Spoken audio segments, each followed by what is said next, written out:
What is the most effective psychological trick you use? One that I picked up from a friend of mine whenever he was trying to pick out dinner with his girlfriend. Rather than ask what do you want, and getting the typical I don't know anything answer and then having suggestions shot down, start with what do you not want? Used it a few times in some of my relationships and it's the godsend question. This isn't something I have used but I think it's worth sharing. Darren Brown said that once there was a muscly drunk guy that wanted to beat him up and said the classic "What are you looking at?" Darren replied with, "The wall outside my house is 4 feet tall." The idea is that it puts the aggravated person on the back foot and takes them out of that adrenaline-filled state. Anyways, he sat down and the guy started crying to him about his girlfriend. He is Darren Brown though, so I would not recommend this to everyone. Saying hello to everybody you know, and with a smile. Often people who know each other from when they were in primary school or just from the block when they were young give each other an awkward smile instead of a happy good day. Just imagine. If someone walks into you twice a year and both times you smile and greet them enthusiastically, they will think of you as a nice person. So little effort for a person to find you friendly. I work front desk in a medical office. Patients hate updating their paperwork. I used to say, look through the pages and make any changes. They would groan and reluctantly take the paperwork, or just complain about it. Now I say, all you have to do is make changes. Saying it that way makes them think it's not much to do and they take the clipboard without complaint. It's the little things that make life at my office easier. When you're talking to someone, they will naturally fill silence. It's subconscious. If you want them to keep talking, keep your own mouth shut. This is useful if you're ever in a verbal altercation.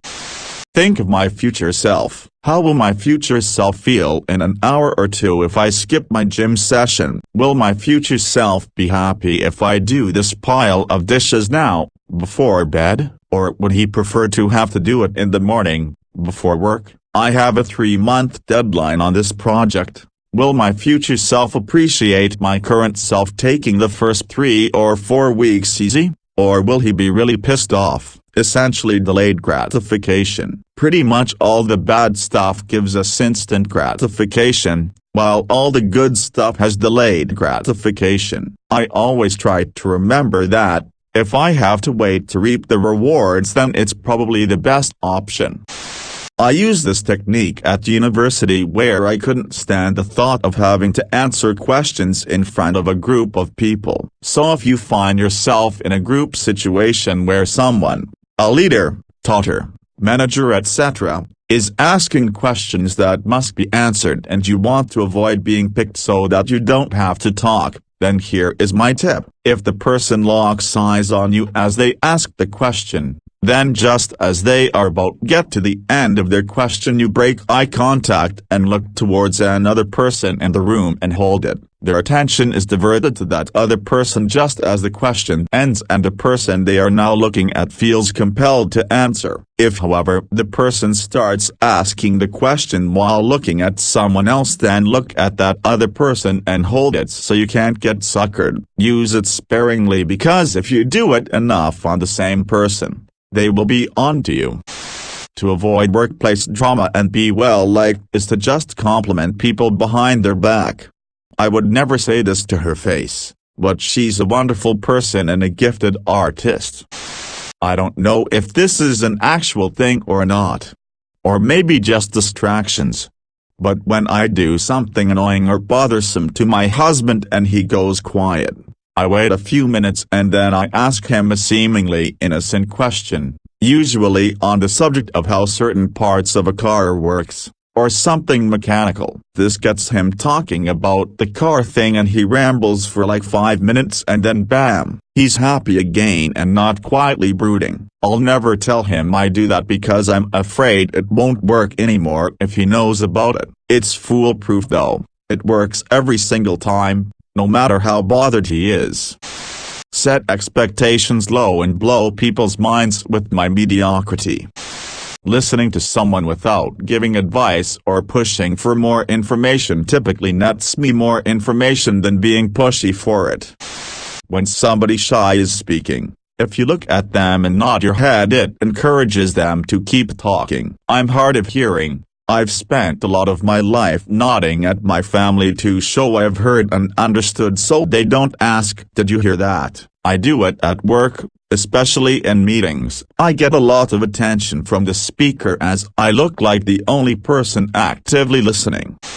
I'm a professional poker player. When I am in a pot with one other player, I often try to make them laugh when they are thinking about what to do. If you can get them to laugh, it sets them in a mood where they are unlikely to bluff. I talk a lot in general. It's very common to make jokes at the table, even in hands.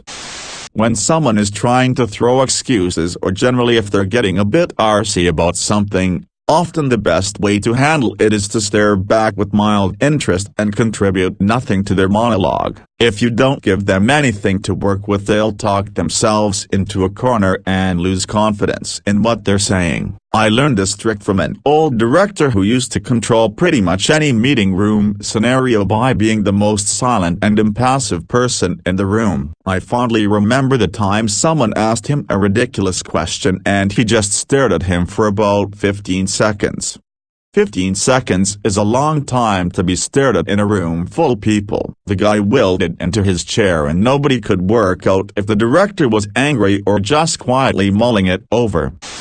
My wife calls this the simplest, most manipulative thing I do. Whenever I bump into an acquaintance, meaning not friend, just a person I know, I of course say hi and the conversation goes like this. Me, "Hey, how are you? Name, you look good." Them, laugh, "Thank you, I'm good, how are you?" Me, "I'm great, I'm on the way to wherever I'm going to at the time," and I tell them why too. "So what are you doing here?" Them, go into same detail to tell me where they're going and why. Me, "Alright, well I won't keep you up any longer than I have. Have a good day." Name. It leaves people feeling good, takes away the awkwardness of cutting a convo short, and it makes them want to leave. If someone says they have the hiccups, ask them to prove it.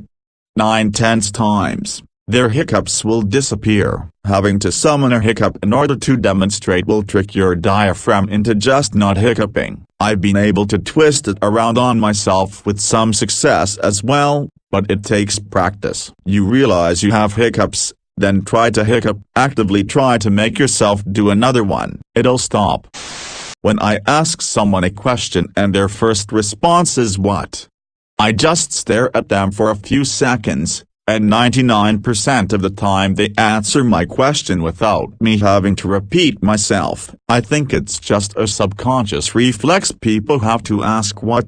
instead of answering what you've asked, even when they've heard you clearly. Instead of arguing, I start off by agreeing and then state my point of view after addressing the other person's point. Always ends in a positive interaction. Edit. The idea is to show respect for what the other person thinks, assuming that the person isn't a complete moron. They more than likely have a valid point. Rather than shutting the person down and telling them they're wrong, you listen to them. Then after hearing them out, you can bring up your own point of view. The goal is to have a respectful exchange of opinions rather than a flat-out argument where two people flat-out don't agree with each other and leave each other without learning anything from one another. Whenever I know somebody is holding some truth from me, I'll look at them and stay silent. No nodding, no acknowledging, just looking. The silence usually brings out the truth or extra detail. If they squirm around a bit, you know there's something they have exaggerated, etc.